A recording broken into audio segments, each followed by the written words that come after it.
This is a subject I haven't covered, and I don't know why, is the uprising in Turkey. Maybe I didn't have someone capable of speaking to me on this, and I'm delighted to say I do. Her name is Aylin Kocaman. She is a peace activist, a political and current affairs analyst, and a TV commentator. She's speaking to us live from Istanbul. Let's hope we have a good connection. Good morning, Aylin. Good morning, Maurice. Good to have you on the line. Now, you're 1 hour ahead of us, so that means it is 10 minutes past the hour of 1 o'clock there. You are in Istanbul. Are you near Taksim Square? Is that where you're stationed? A little near, yes.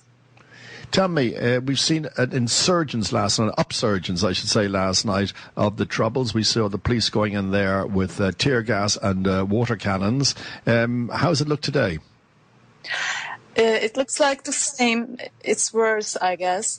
But I think it will be better soon because there was a great turmoil because of the communist groups right now. Maris, first of all, I have to say I'm supporting the democratic rights of those young people in Gezi Park, and it's great to see them protecting nature. And also, I don't want those trees to be removed.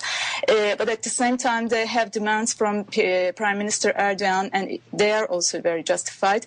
But the problem here is the communist groups who are taking advantage from this kind of peaceful protests. So it was great. I guess the police came to the Taksim Square. They tried to remove the posters on the statue over there, and it was necessary, I guess. And they warned the people in the Gezi Park to leave there or stay there, not to come to the Taksim. It was also good. And they made this warning today to leave there because the situation is not good right now. But it was necessary because communist groups have great plans over Turkey right now. Now, I assume that by what you say that you are in favor of Prime Minister Erdogan, I probably pronounce him wrong, his tactics at the moment. His tactics at the moment, but I also see the young people's demand justified because they are there because of the environment, and they do not want restrictions over themselves, and they want to be part of the decisions. These are great, and in order to improve the democracy, a prime minister should listen to them, and I also agree with them about that. But also, Prime Minister Erdogan is also a successful leader. He changed Turkey, and there is a great and progress Turkey here in the world right now. It's a balanced country in the Middle East. We paid off the IMF debt. Our credit note has always been increasing in spite of the economic crisis. Turkey is a negotiator between the Middle East, Europe, and America. So it happened during the 10 times when AKP is in power. So he's a successful leader, but he should also be compassionate as those young people demanded. He should be compassionate. He should use a calmer voice. He should listen to them. He should improve the democracy. He should be more modern. I agree with those people in Gezi Park about that. He needs to listen to them. We'll talk about the economic success of Turkey, which is quite outstanding at the moment. But prior to this, let's just go back a little bit, if we can. Aylin, is that how I pronounce you? Can you give me an Irish title there? Aylin or Aylin? This is Aylin. Aylin. Yes. There you give a nice Irish name. Now, Aylin, let me ask you, this is day 13 of the protest. Can we go back a little bit there and go to the grassroots of this protest? This protest was started, from what we understand this side of the world, as a peaceful protest about the threat of a beautiful piece of parkland being turned into a commercial centre. Is that about right? Yes, it is right. They started this protest peacefully. They tried to protect the environment. They don't want those trees to be removed there. They are totally right. And they want forests. They want their park over there. And I agree with them with all my heart. So this peaceful, quite a small protest, quite an innocent protest, was infiltrated, do you say, by the Communist Party? Yes. Maurice, let me just say that as maybe you already know, we have suffered from PKK terrorist organization for 30 years. And this terror organization was communist. Right now, there is a peace process in Turkey. PKK is leaving Turkey, but some people feel uncomfortable for that. Especially domestic and foreign communist groups do not want to see such a powerful Turkey, so they want to divide Turkey, and they want a communist Turkey, so they are organized. They have already been organized much earlier than the protests. They were waiting for an appropriate time to attack, and they are taking the advantage from the Gezi protests right now. They are also funded by a communist organization outside of Turkey. There are, of course, also funded press who made incredible news about Turkey. I watched them with a great amazement from the beginning. They were spreading hatred and provocation, and they literally wanted a bloody revolution in Turkey. This is really so scary. So this was an opportunity. They saw an opportunity to move in on something that was a peaceful protest and turn to something nasty. Does Turkey Islamic Society, do they support the Communist Society, or are they outspoken against them?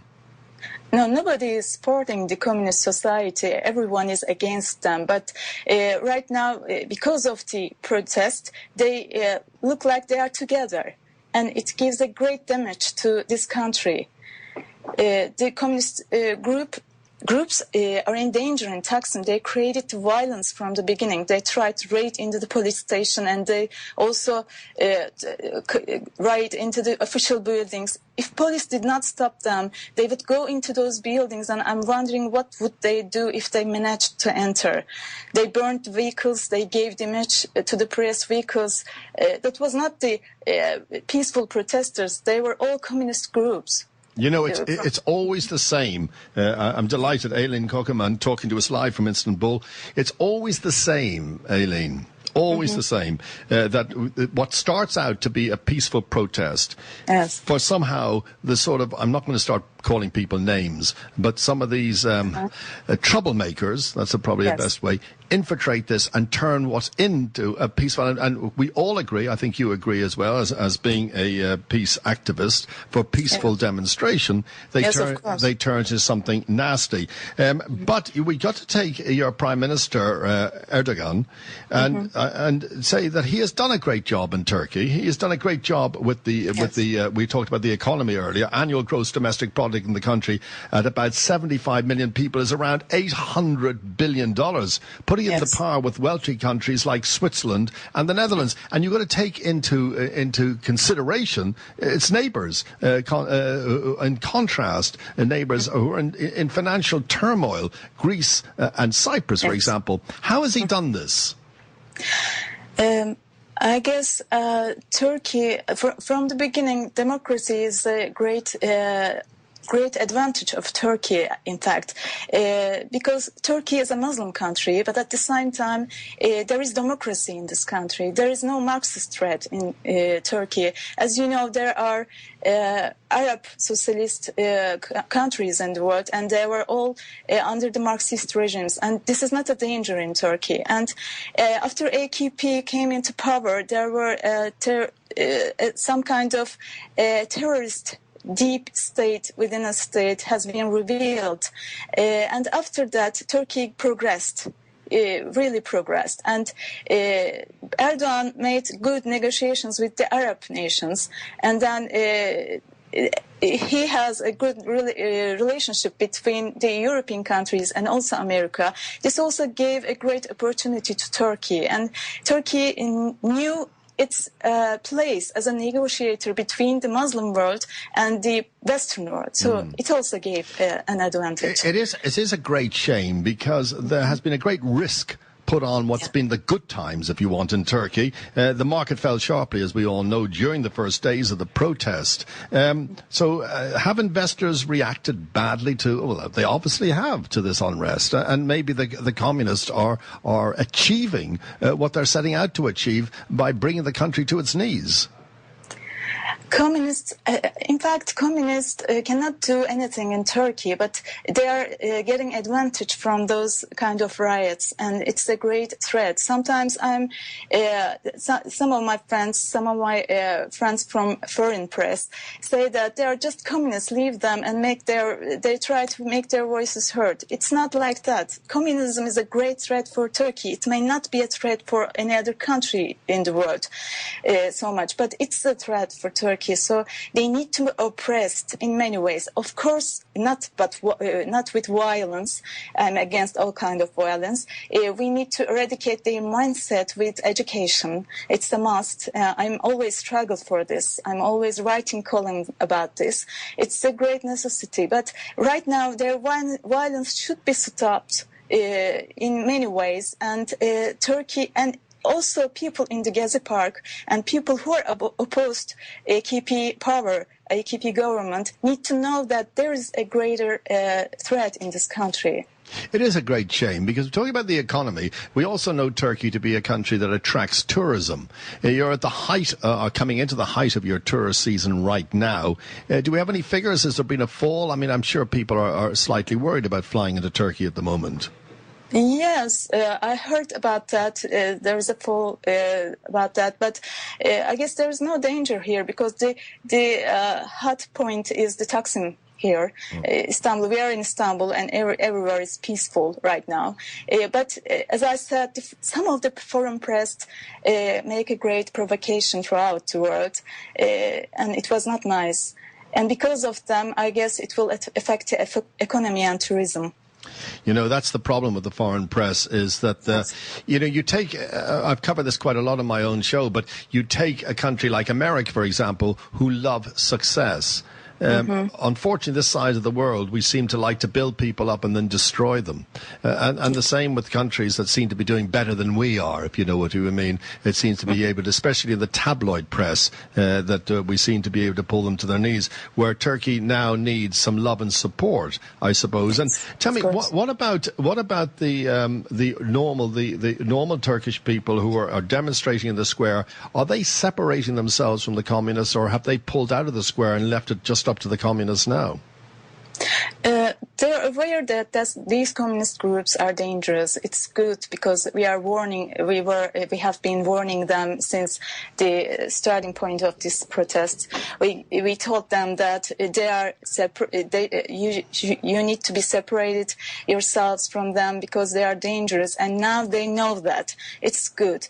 And right now, many of the people want these protests should be stopped because it's only serving to these communist groups. This is good. People are aware of that. This is good, I think. Okay, Aylin, tell me before we let you go, thanks for joining us. My God, you're up late when you're working. What time's your show on at? 4 o'clock in the morning you were talking about yesterday. Yeah, it starts about 10:30 p.m. At night, but it's a long live show. So it's sometimes, especially these days, it's longer because of the agenda, the hot agenda in Turkey. It lasts about 4 a.m. You're a commentator on A9 TV. Yes. So outside of that, you're also a journalist. You write for and contribute to other television shows. I'm sure you're very busy at the moment, and newspapers as well. Tell me a little bit outside of that, Aylin, a little bit about you.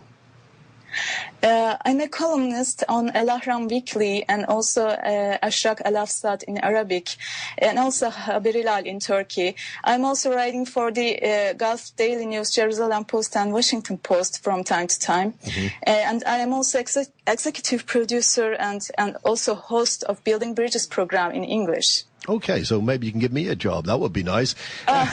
What about, yes, as I say, you're a peace activist. Now, I came across you on one of the charities that I really support and really believe in is Children of Peace.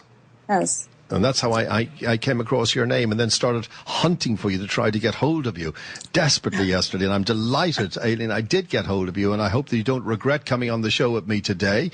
I thank you very much. What are you planning for the rest of the day? Because you've got more stuff to do, haven't you? Yes, I have a great agenda. During days we are always trying to catch the news in every part of the world about Turkey. And we are trying to comment on them, and we are trying to prepare our shows. We are trying to prepare something for our columns. And really, especially these days, everything is very busy. Excellent. Well, please, are you expecting more trouble this evening, or do you think the police have taken a handle on it now? I don't expect any trouble no more, because I think police will handle it perfectly. But the people in the Gezi Park need to leave there, because they are in danger right now. There are people wounded right now, and it's not good. They need to leave there. The government make this warning, the necessary warning. They did that yesterday, and they did that this morning as well. They need to listen to them, because communist groups are not peaceful, and they need to aware of them. Did you say, when you were telling me just now, that you are a communist? Did you say that? Columnist. Oh, columnist. I thought you said you were a communist. Anyway, listen. No. Aylin, listen, it's so great to speak to you, and I hope that we can call on you and adopt you as our Turkish representative there when we have more news stories. I'd love to have you on the show more as we see it unfold. Let's hope and pray for one thing. Let's pray for peace, and let's hope that the situation in Turkey stabilizes now and that you can get on with your lives. I hope that too. Thank you for having me, Mars. Thank you very much. And now, you've got a blog, by the way. Give us the blog so people can read about you. I have a website, www.Aylin Kocaman. Oh, it's Kocaman. I was calling you Kocaman. So you're Kocaman. So the C is a J. This is Kocaman, yes. It's in Turkish. Yeah. .com. But I don't know if I spell. No, I will spell it for them. Don't you worry. But it's so. I'm sorry for calling you Kocaman. I thought you were calling. No, it's okay. People call me Kocaman in general. You're Kocaman. Well, look. Yes. Thank you so much, Aylin, and I hope that we will call on you shortly again and speak to you. Your English is much better than my Turkish. I can tell you that for sure. Thank you very much. Thank you for having me. Have a wonderful day. Again. Thank you so much. Bye bye. Have a nice day. Bye bye.